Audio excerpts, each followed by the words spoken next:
ನಾವು ಎಳೆಯರು ನಾವು ಗೆಳೆಯರು ಹೃದಯ ಹೂವಿನ ಹಂದರ ನಾಳೆ ನಾವೇ ನಾಡ ಹಿರಿಯರು ನಮ್ಮ ಕನಸಿದ ಸುಂದರ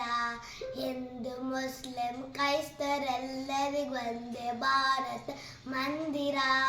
ಶಾಂತಿದಾತನು ಗಾಂಧಿ ತಾತನು ಎದೆಯ ಬಾನಿನ ಚಂದಿರ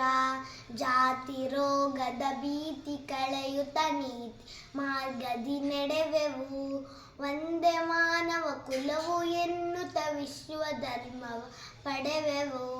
ವೈರಮಸ್ತರ ಸ್ವಾರ್ಥ ವಂಚನೆ ಕ್ರಿಮಿಗಳೆಲ್ಲವೂ ತೊಡೆವೆವು ದೇಶ ಸೇವೆಗೆ ದೇಹ ಸವಿಸು ದೀಕ್ಷೆ ಎಂದೇ ತೊಡೆವೆವು ನಮ್ಮ ಶಕ್ತಿಗೆ ದಿವ್ಯ ಭಕ್ತಿಗೆ ದೇಶವಾಗ ನಂದನ ಅಂದು ಪ್ರೇಮದಿ ಎತ್ತಿಕೊಳ್ಳಲಿ ಭೂಮಿ ತನ್ನಯ ಕಂದನ ಥ್ಯಾಂಕ್ ಯು.